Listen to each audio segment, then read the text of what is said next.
जी। आपसे कुछ सवाल पूछेंगे संगीत के बारे में और अपना ज्ञान थोड़ा बढ़ाएंगे। ज़रूर। संगीत की दुनिया में आपका काफ़ी लंबा सफ़र रहा है। स्वयं के गाने के अलावा आपने अनेक विद्यार्थियों को शिक्षा प्रदान की है। जी। ये सफ़र आपने कैसे तय किया? ये सफ़र मेरा शुरू हुआ 1934-35 से कहिए, जी। जबकि मेरी आयु केवल 7 साल की थी। अब वैसे घर में गुनगुनाना ये सब होता ही है, जिसके वजह से मेरे पिताजी ने ये जान लिया कि इस बालक में कुछ संगीत के जरासीम हैं। जी। इसलिए उन्होंने बहुत छोटे मोटे जो संगीत के शिक्षक थे उनके पास मुझे भेजा। जी। लेकिन जहाँ जहाँ मैं सीखता था वो मुझे कुछ उसमें रुचि लगती नहीं थी, और पिताजी तो संगीत के बारे में कुछ जानते नहीं थे। जी। फिर वे मेरे ऊपर ही छोड़ते थे, क्यों भाई, क्या पसंद नहीं है। तो ये भी कहना बड़ा कठिन था उस अवस्था में, क्योंकि बालक तो था ही। लेकिन इतना ज़रूर था कि अगर शिक्षक की शिक्षा मुझे पसंद नहीं आई तो मैं ये कहता था कि मुझे कुछ रुचि इसमें लगती नहीं है, तो फिर दूसरा शिक्षक, इस तरह से 4-5 हुए। अंत में एक मेरे गुरुवरी सबसे पहले जो थे उनका नाम था कैरेकट्टे नागेश्वरराव। जी। उनका गाना मैंने सुना। उन्होंने पहले तो अब्दुल करीम खान साहब से तालीम पाई थी, और बाद में पटियाला के काले खां जो हैं, जी। उस्ताद गुलाम अली खान साहब के गुरु थे वो, उनसे उन्होंने तालीम पाई थी। जी। उनका मैंने गाना सुना और वो मुझे अच्छा लगा। तो मेरे पिताजी से कहा कि मैं इनसे सीखना चाहूँगा, क्योंकि ये गाना जो है ज़रा उस्तादी है। तो फिर उनके पास सीखने लगे, 2 साल उनसे सीखा। बाद में जहाँ मैं रहता था उसी बिल्डिंग के ऊपर वाले 5वें मंजिल में पंडित ओंकारनाथ जी आए। अच्छा। और उनका गाना वहाँ शुरू हुआ, और वो क्लासेस होते थे। उनकी जब आवाज़ नीचे तक पहुँचती थी, मैं वहीं खड़ा रहता था। हालांकि खेलता क्रिकेट था। क्रिकेट में जहाँ बॉल उस तरफ गया और जैसे वो आवाज़ सुनी, बस बॉल हाथ में लेके सुनने लगे। मैं सुनने लगा। फिर पिताजी से कहा, मेरे ख्याल से ये जो गाना है ये बहुत सुरीला है, और मीठी आवाज़ थी उनकी, बुलंद आवाज़ थी। तो पिताजी उनके पास ले गए और फिर उनसे 1.5-2 साल मैंने सीखा। जी। उसके बाद मेरे ही गुरु बंधु चिदानंद नगरकर करके थे, अब वो नहीं है, उनका देहांत हुआ। उनका गाना मैंने सुना बम्बई में, और वो गाना सुनने के बाद मुझे ऐसा लगा कि मुझे ऐसे गाना चाहिए। जी। पिताजी से फिर आके मैंने कहा कि मुझे इस तरह से गाना, ये जैसे गा रहे हैं वैसे गाना है, तो आप देखिए कौन उनके गुरुजी हैं, क्या हैं। तब पिताजी ने पता लगाया, और वो उनको मालूम हुआ डॉक्टर S.N. रतनजनकर, पंडित रतनजनकर, उनसे वो सीख रहे हैं, और लखनऊ में। उस समय मेरी आयु करीब 11 साल की थी। तो उन्होंने, पिताजी ने रतनजनकर जी के पास ले गए। जी। और मुझे देखते ही, हालांकि मेरी आयु 11 साल की थी, लेकिन उससे भी मैं छोटा लगता था। जैसे अब मेरी आयु 60 साल की है, लेकिन सब लोग कहते हैं कि झूठ कह रहे हो। तो रतनजनकर जी ने कहा कि भाई बहुत छोटी आयु है, मैं इसकी जिम्मेवारी नहीं ले सकता हूँ, तो इनको यहीं किसी से सीखने दीजिए। अलादिया खां साहब है, ये उस्ताद हैं, उनके पास ले जाइए। तो पिताजी ने कहा, नहीं, मैं चाहता हूँ कि आप ही से इनकी शिक्षा हो, और साथ साथ दूसरा एजुकेशन स्कूल का भी हो, इसलिए इनको लखनऊ भेजना चाहता हूँ। तो उन्होंने पहले तो इनकार किया, और हम जाने लगे तो पिताजी ने कहा कि अब यहाँ तक आए हैं आपके द्वार, तो कम से कम इसको सुन तो लीजिए। जी। तो उन्होंने कहा, अच्छा गाओ। तो मैं बैठा और गाने लग गया जो कुछ सीखा था। तो वो प्रसन्न हुए। जी। उन्होंने कहा हाँ, इस बालक में संगीत है। फिर उन्होंने कुछ खुद गाए हाँ। और हमको रिपीट करने के लिए कहा, वो भी किया। कुछ वो आकार में कुछ गाए, मुझे कहा कि सरगम इसके करो, वो भी मैंने की। तो बड़े खुश हुए, कहने लगे हाँ ये सीख सकता है।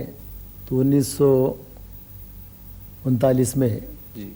मैं लखनऊ गया, वहाँ करीब उनके सानिध्य में 6 साल 7 साल रहा, सीखा।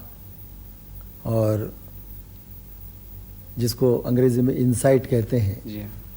उसको मैंने जानने की कोशिश की और निरंतर उसके बाद उन्हीं के सानिध्य में मैं सीखा।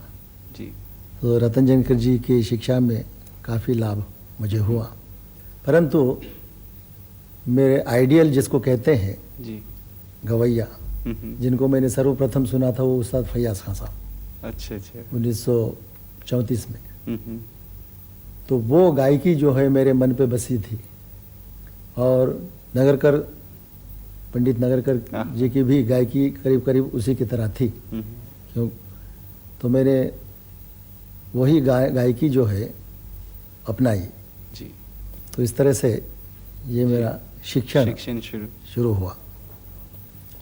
और उसके बाद जैसे आप जानते हैं कि रियाज व्याज होने के बाद, शिक्षा हासिल होने के बाद, जी हाँ, करने के बाद फिर गाना आरंभ किया, महफिलें सब करीब करीब पूरा भारतवर्ष घूमे हैं, बेंगलुरु तक, मद्रास वगैरह वहाँ से जी हाँ, करके मैं उत्तर की दिशा में महफिलें दी, कॉन्फ्रेंसेस में गाए।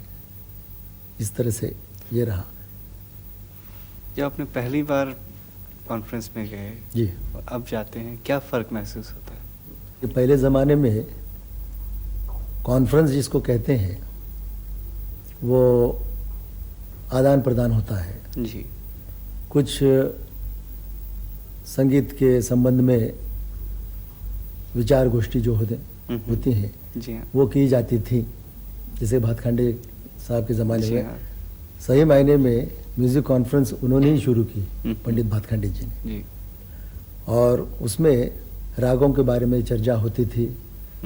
एक ही राग अगर 10 गुणीजन अलग अलग किस्म के गाते हों, जी हाँ, और उसमें से साम्यता जो है वो अगर 4-5 लोगों में है। आती थी, रहती थी, तब उसको माना जाता था और उसको सबको मानना चाहिए। ये सब बातें उसमें तय होती थी। और कॉन्फ्रेंस ने एक आर्टिस्ट गाने के लिए बैठा तो 2 से 3 घंटे जी हाँ, उसी की महफिल, और राग भी चुने हुए रहते थे, सब लोग वही गाते थे।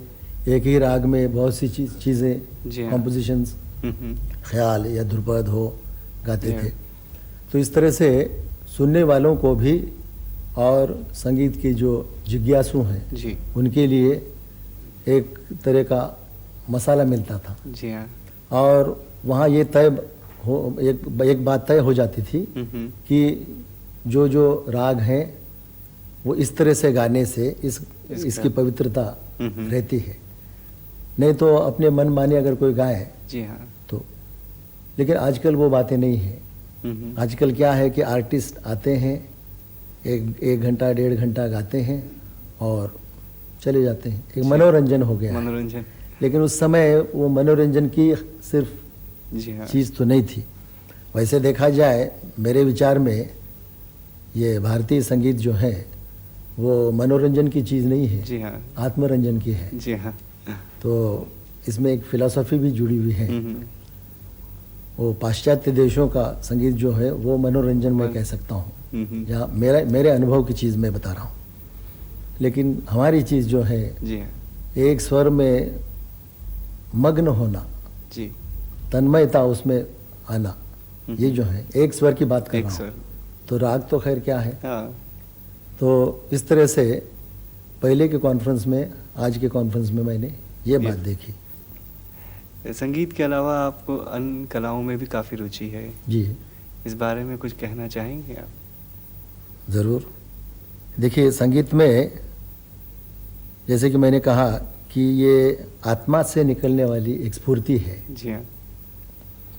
अब वही स्फूर्ति हर एक कला में है। हमारा माध्यम स्वरों से होता है, लय से होता है, और अन्य कला के जो माध्यम हैं, पेंटिंग करते हैं तो रंग में होता है। उसी तरह से शिल्प कला जो है उसमें पत्थर और इस तरह से माध्यम अलग अलग हैं, परंतु संगीत कला जो है वो डायरेक्टली हिट होती है। जी हाँ। और उसमें कोई मिटाने की चीज़ नहीं है। जी। जैसे कि आप पेंटिंग बना रहे हैं, हाँ, कुछ थोड़ा सा ठीक नहीं हुआ तो आप उसको सकते हैं। मिटा के करेक्ट कर सकते हैं। संगीत में वो चीज़ नहीं है, वो जो डायरेक्ट है। जहाँ गा रहे हैं सुरीला अच्छा लग रहा है, जहाँ ज़रा बेसुरा हुआ बस उसको मिटाना मुश्किल है। जी। और इसकी एक परंपरा है, उस परंपरा के मुताबिक जो बंदिशें हैं वो उसी तरह से जब तक नहीं गाएंगे तब तक वो रूप उसका निखर के नहीं आता। जी। तो इसलिए मैंने उसका भी थोड़ा सा पेंटिंग और शिल्प कला, जी, इन चीज़ों पर भी मेरा ध्यान गया। और वो ध्यान जाने के बाद, जैसे कि पेंटिंग में एब्स्ट्रैक्ट आर्ट होता है, एक कॉन्क्रीट होता है, वही चीज़ संगीत में क्या चीज़ है, कॉन्क्रीट क्या चीज़ है और एब्स्ट्रैक्ट क्या है, जी। इसके ऊपर मैंने विचार किया, थोड़े से चिंतन किया। जी। चिंतन करने के बाद अब मैं आसानी से उस चीज़ को जी। संगीत में ढाल सकता हूँ। हाँ। इसी तरह से अगर किसी को सिखाना है, तालीम देना है, जी। तो इन चीज़ों को भी मैं बता सकता हूँ, हाँ। ताकि सीखने वाले का भी मस्तिष्क में जी हाँ। विकास हो, कूप मंडूक वृत्ति न हो कि ये अच्छा है जो हमने सीखा है, दूसरा जो है वो खराब है, ये चीज़ें न हो। सो इसलिए इन चीज़ों की आवश्यकता होती है, उनको समझाना, इसमें मदद मिलती है। जी हाँ। संगीत में राग क्या चीज़ है, उसे आप कैसे समझाएंगे? ये तो बहुत बड़ा प्रश्न है। राग को शब्दों में समझाना बहुत मुश्किल है, फिर भी शिक्षक होने के नाते समझाना तो पड़ता ही है। जी। देखिए, राग एक मायने में एक स्वरूप होता है, जी, जिसको एब्स्ट्रैक्ट आर्ट कहते हैं ना, वैसे ही है। क्यों कि भारतीय संगीत में ये जो सारे ग म प ध नि सा सा नि ध प म ग रे सा जो है, आरोह और फिर कोमल है, शुद्ध स्वर है, ये सब है। कुछ स्वर लिए जाते हैं, कुछ स्वर नहीं लिए जाते हैं, ऐसा भी है आरोह में। तो सिर्फ इन स्वरों से राग नहीं बनता है, जी,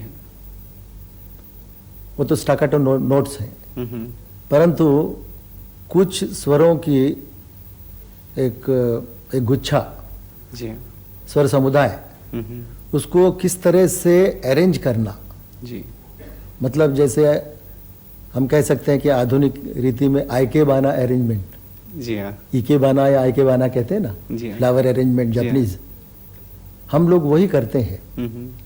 तो हर एक राग में सारे ग म प, इसको कहते हैं पूर्वांग या पूर्वार्ध, और म प ध नि सा ये उत्तरांग। तो पूर्वांग में एक चंद स्वर होते हैं, स्वर समुदाय, जी, और उसी का ये सवाल अगर हो तो उसका जवाब जो है उत्तरांग में होता है। जी। तो इन दोनों के, जैसे कि मैं एक मिसाल देता हूँ, अब राग के बारे में पूछा है तो हाँ, जरूर, स्वरों के साथ ही होना चाहिए।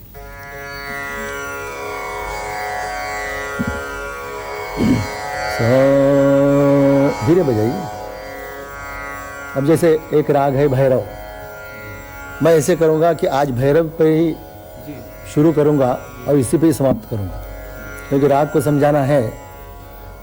जैसे सा रे ग म प ध नि सा रे ध प म ग रे सा, ये तो स्वर हुए, इसमें सारे कोमल होता है, ग म ये शुद्ध, प ये प जो है अचल होता है, ये शुद्ध ही होता है, शुद्ध और कोमल का सवाल नहीं। द कोमल, नी शुद्ध और ऊपर वाला सा, लेकिन महज सारे ग म प ध नि सा नि द प म ग रे, ऐसे गाने से राग भैरव नहीं होगा। जी। ये स्वर भैरव राग में प्रयुक्त है, परंतु भैरव राग नहीं। जी। अब देखिए एक ही बजने दीजिए, जैसे ग म रे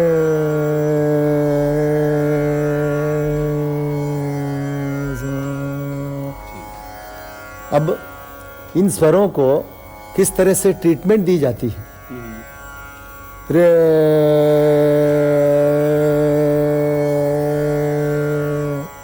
ये रे जो है भैरव राग में इस तरह से आंदोलित लगता है। जी। सा रे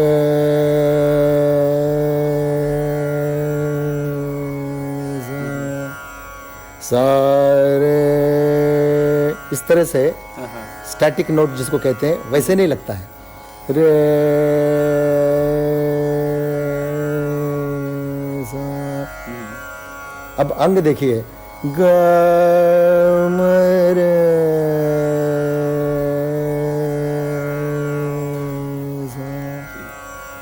ये स्वर समुदाय ग म रे सा, ये भैरव राग का उत्तरांग में पूर्वांग में इसका अंग है। ग म रे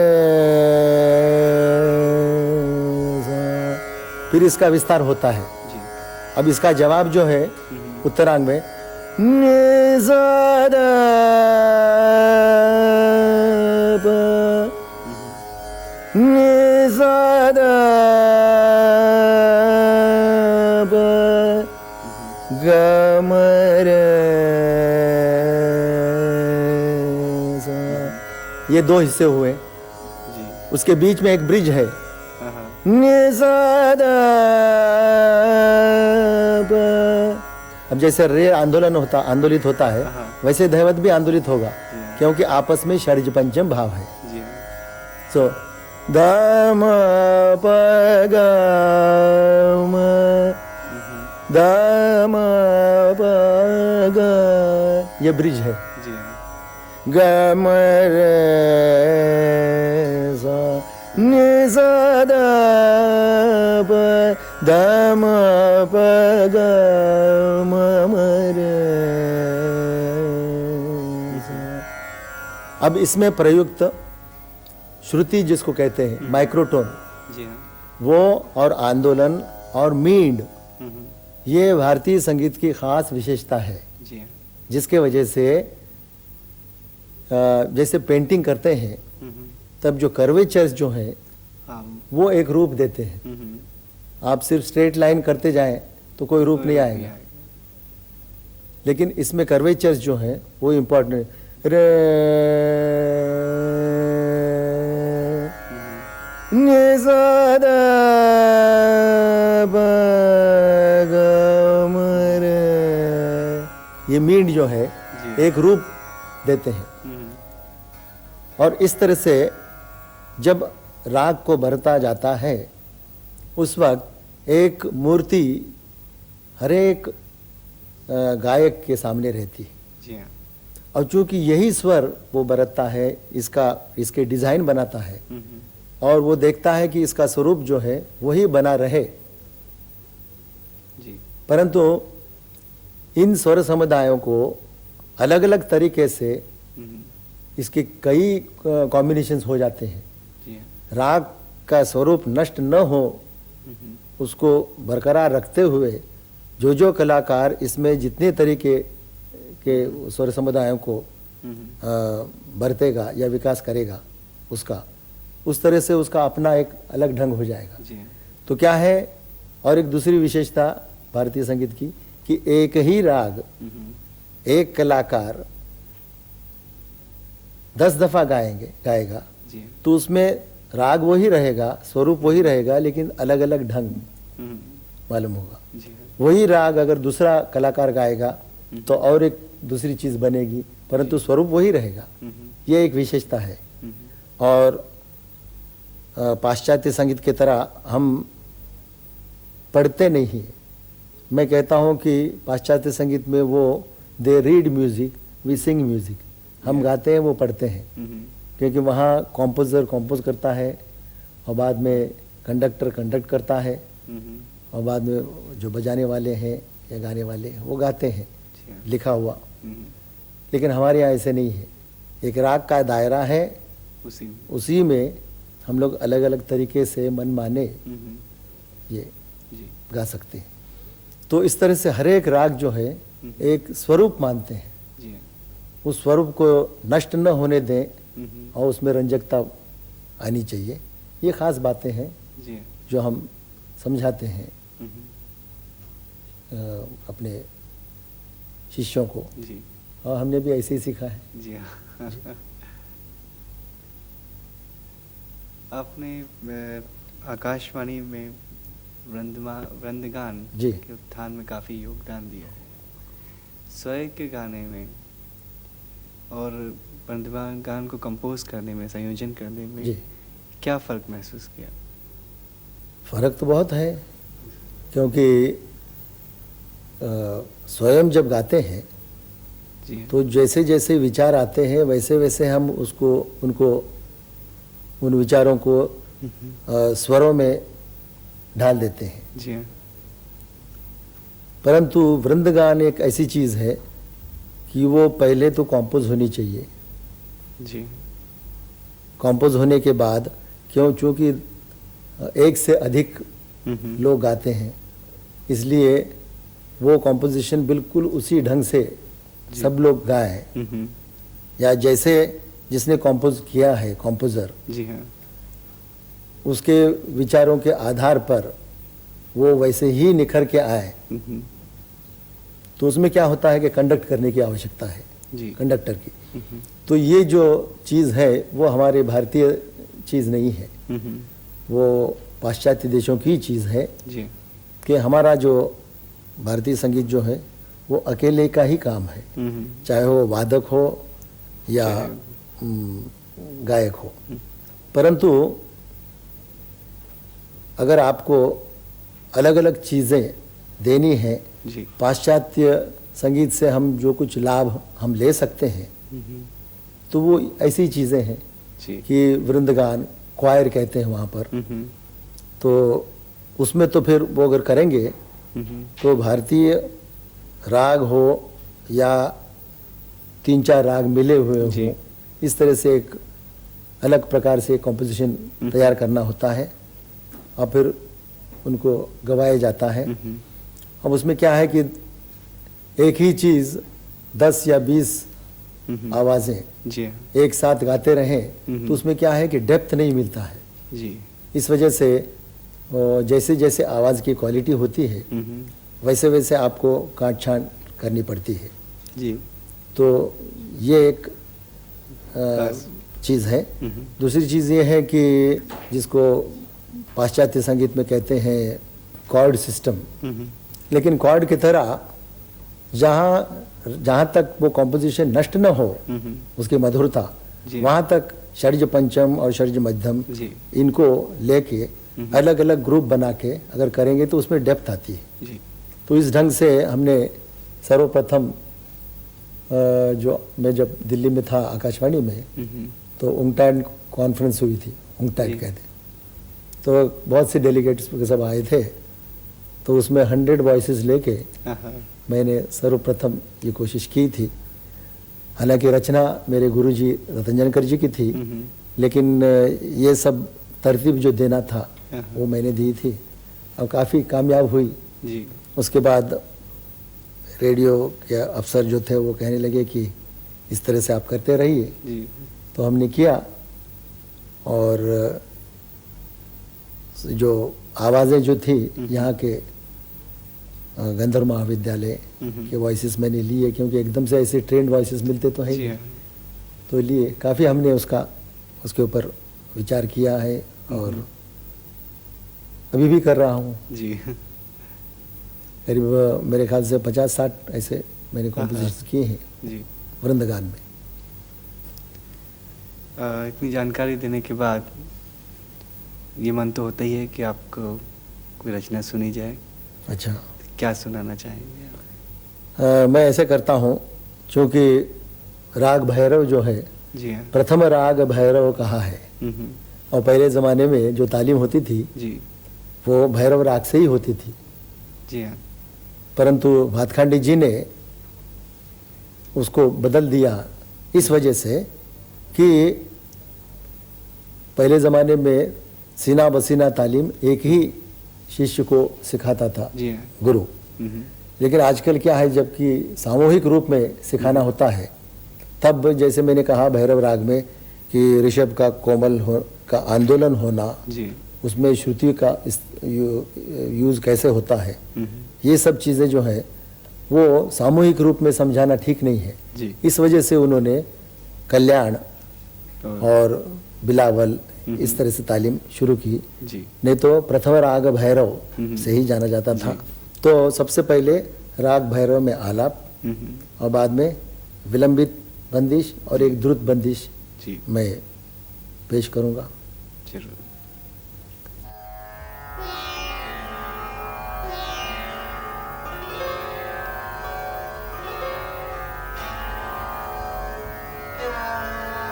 Re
ये आलाप हुआ, इसको नोमतम आलाप कहते हैं।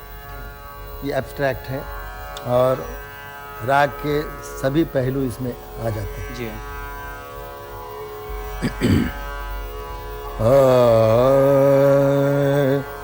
तोरे बारे हो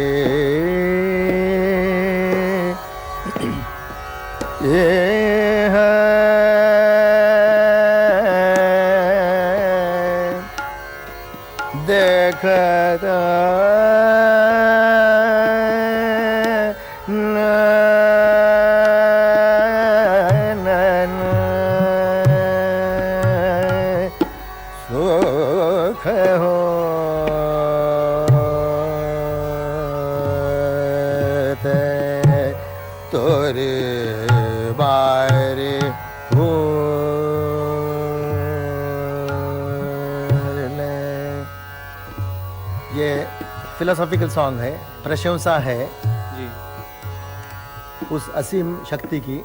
जी हाँ। तोरी बारी फूल रही है, बारी मतलब यहाँ बगीचे से, देखत नयनन सुख होत। जी हाँ। ये इन बंदिशों में कविता बहुत छोटी रहती है, जी हाँ। लेकिन उसका गूढ़ार्थ जो है बहुत- वो बहुत डीप रहता है। दिन रंग बाग में सुरलय फूलत, जी निस दिन सींचत फुलवारी, तोरी बारी फूल रही है। हाँ, ये इसकी कविता है। जी दिन रंग नॉम डिप्लॉम है। बारी फूल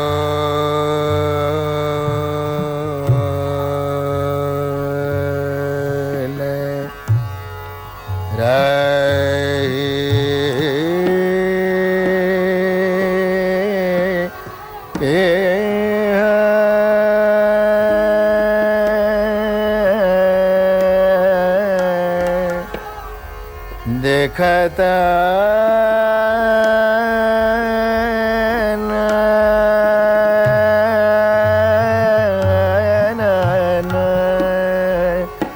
सुख होत तोरी बारी फूल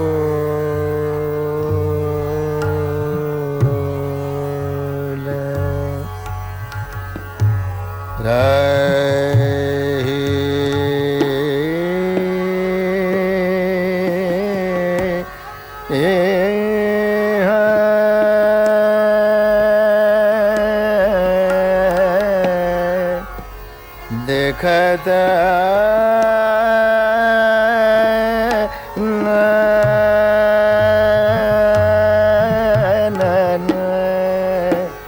सुख होते दिन रंग बाग में सुर लय फूलत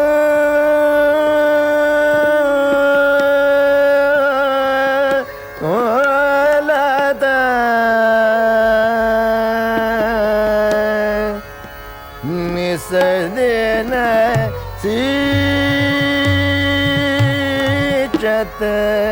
फुलवारी, तोरी बारी फूल। ये बंदिश है। जब तक ऐसे नहीं गाएंगे तब तक उस बंदिश नहीं कहलाएगी। हो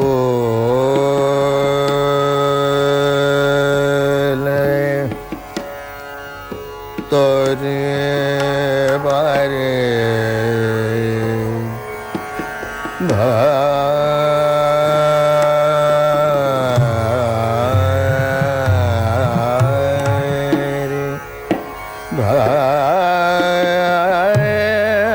भारे बोले तोरे बारे बोले।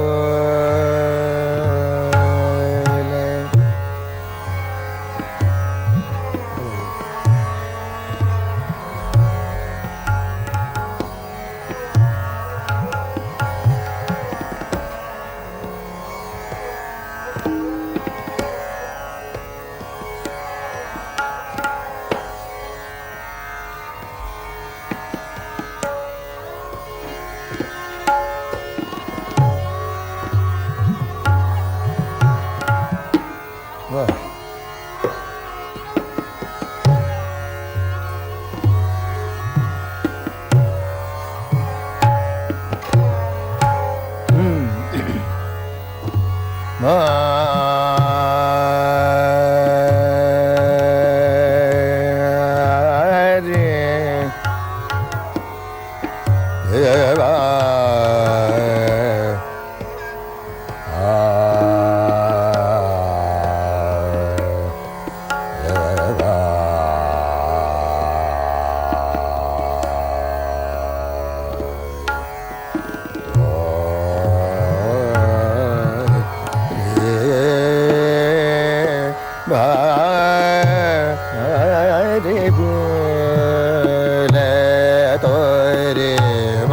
बारे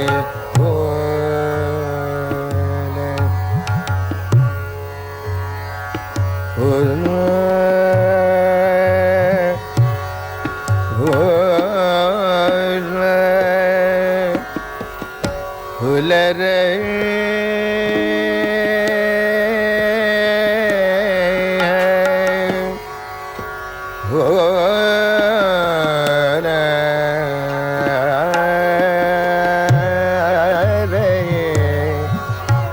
बारे फूल रही तोरे बारे फूल बारे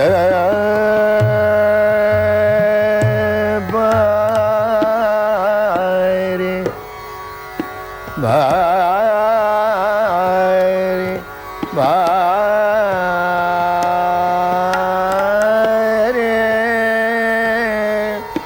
बारे फूल रे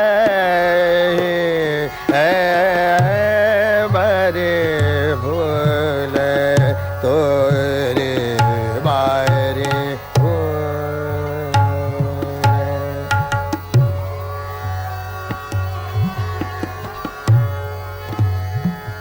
देखत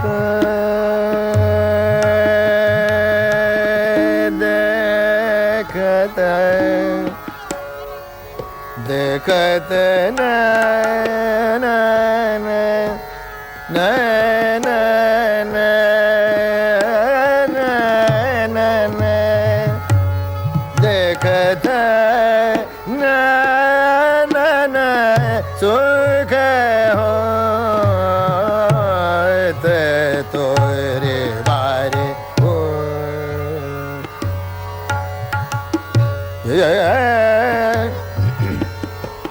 बारी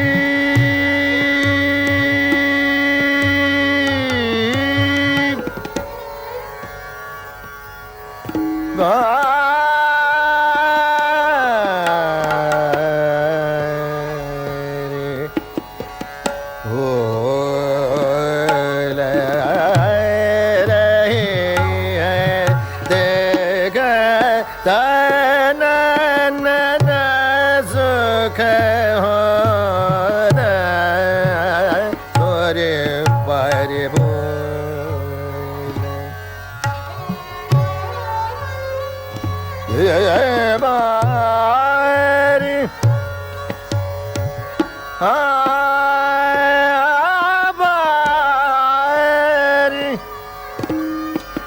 बारी बारी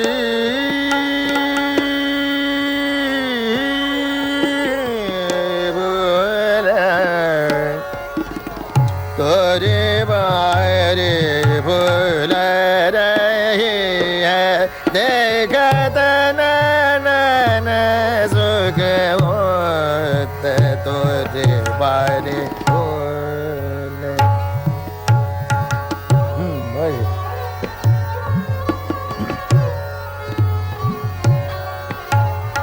ये बात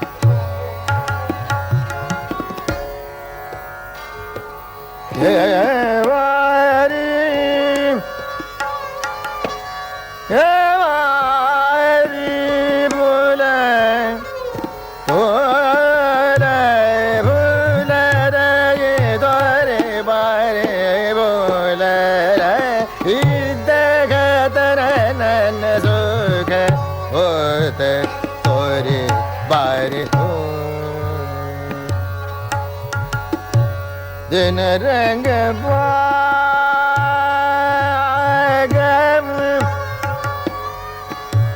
सुरलय भूलत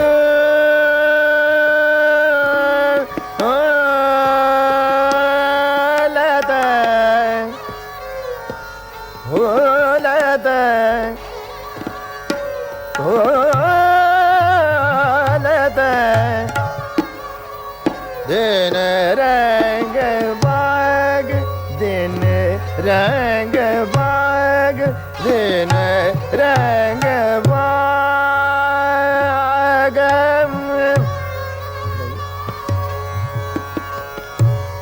बाग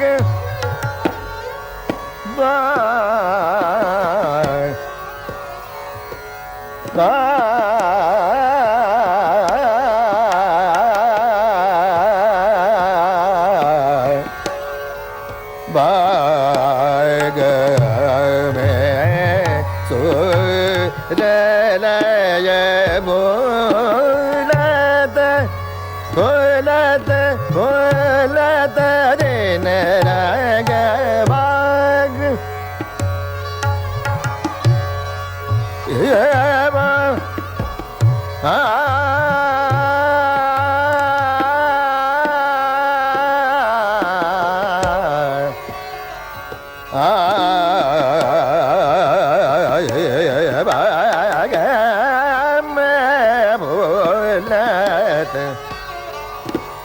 दिन रंग बाग में सुरलय बोलत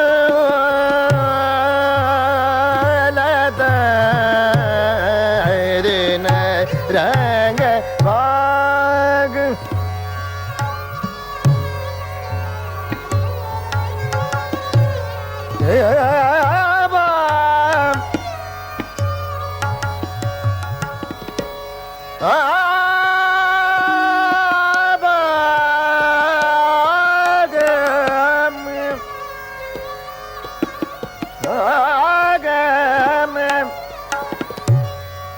दिन रंग बाग में सुरलय बोलत सुरलय बोलत सुरलय बोलत दिन रंग बाग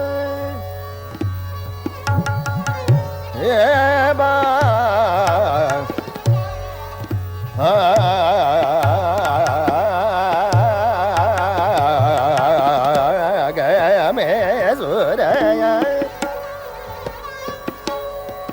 ने द प म ग रे सा नि सा रे सा नि द प म प ग म ध सा रे नि सा ग म ध नि सा द नि सा ग म रे ग म ध नि सा रे सा नि द प म प ग म प म ग रे सा दिन रंग बाग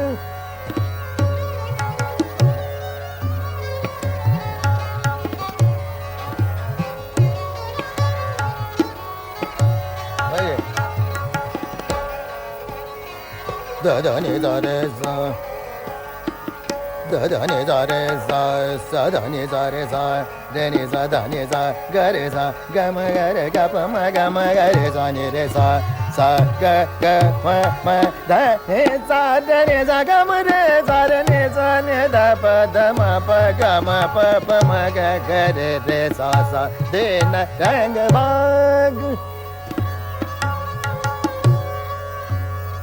सुर लय बोलत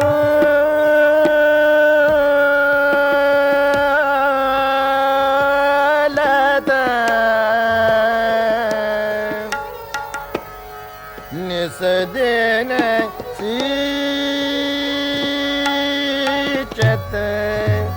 फुलवा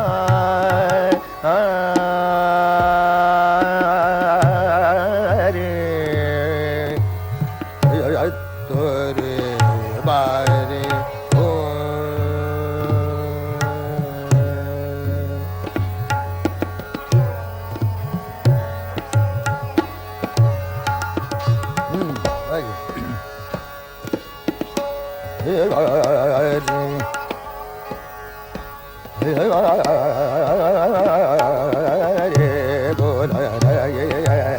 तोरे बारे बोला रे तोरे बारे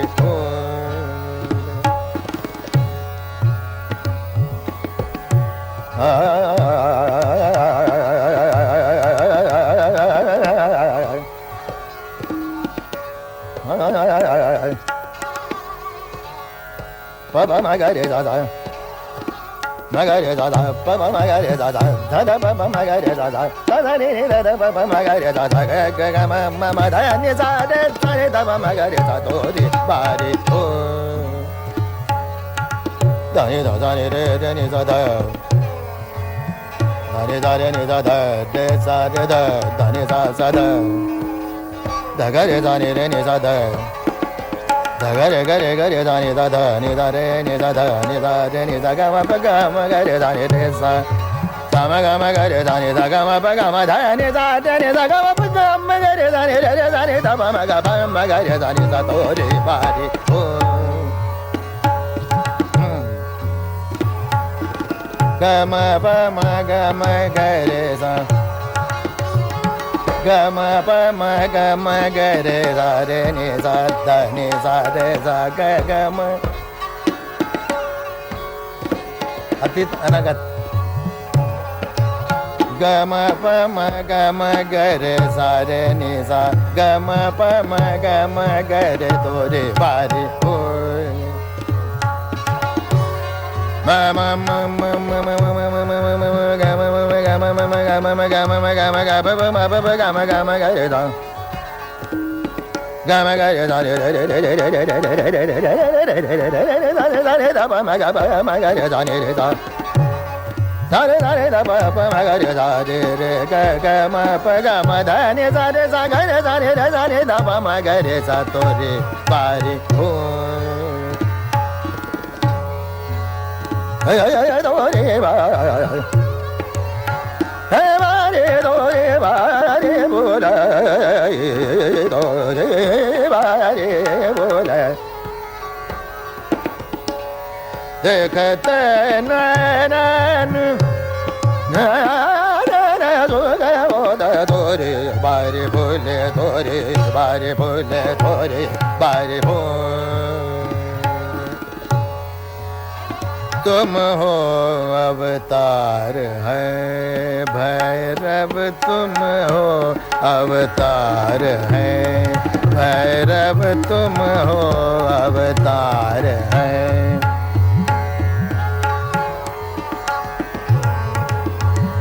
भैरव तुम हो अवतार है भैरव तुम हो अवतार है भैरव राग जो पूजे हो वे गुनियन तुम हो अवतार है भैरव तुम रो अवतार है भैरव तुम रो अवतार है राग जो पूजे हो वे गुनियन तुम रो अवतार है हाँ हाँ बोलिए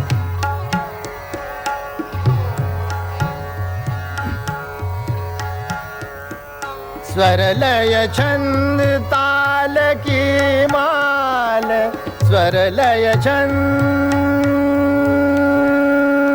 स्वर लय छंद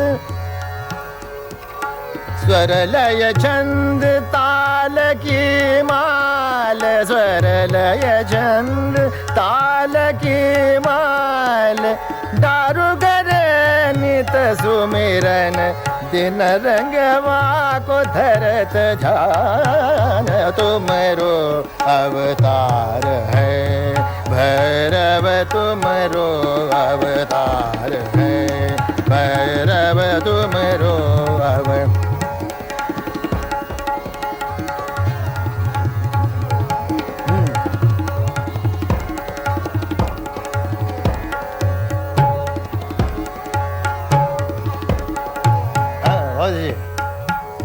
तुमरो अवतार है भैरव राग जो पूजे हो वे गुनियन तुमरो अवतार है स्वर लय छंद ताल की माल स्वर लय छंद ताल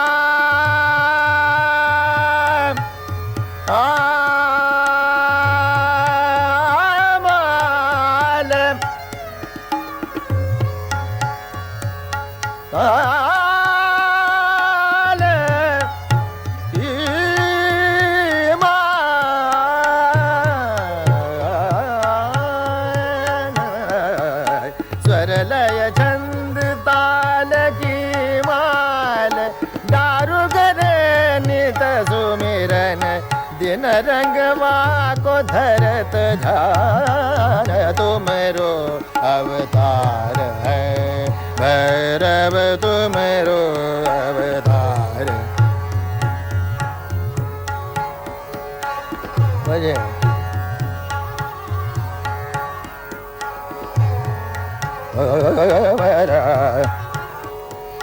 अवतार भैरव तुमरो अवतार ओ मेरो अवतार भैरव तुमरो अवतार है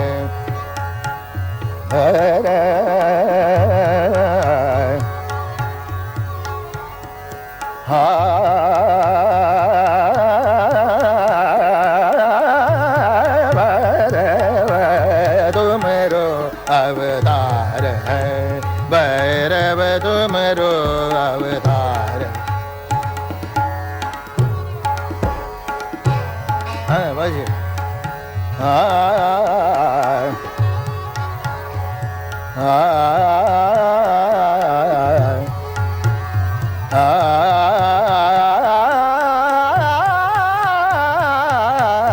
तुमरो अवतार है भैरव तुमरो रे अवतार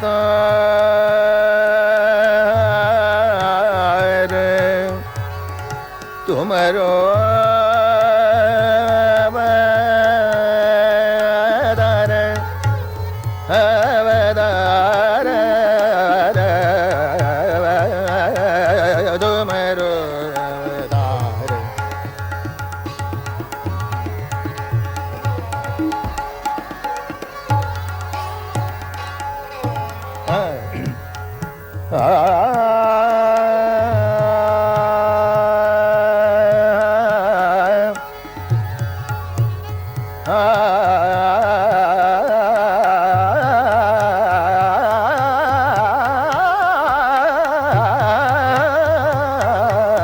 तुमरो अवतार है भैरव राग जो पूजे हो वे गुनियन तुमरो अवतार है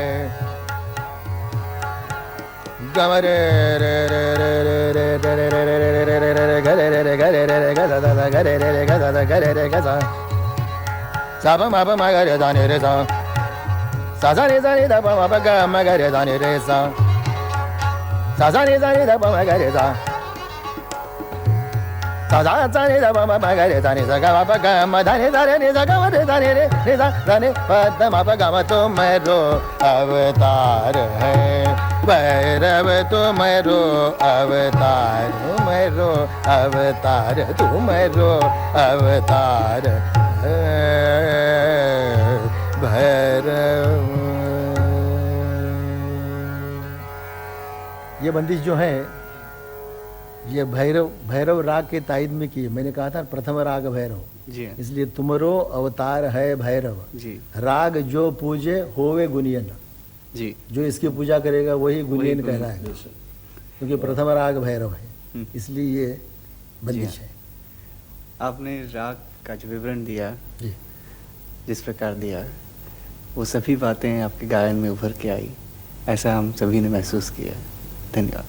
क्योंकि जब हम गाते हैं जी तो मन में जो विचार है उसी को हम प्रकट करना चाहते हैं जी हाँ तो वैसे ही होगा अलग नहीं होगा। अच्छा धन्यवाद।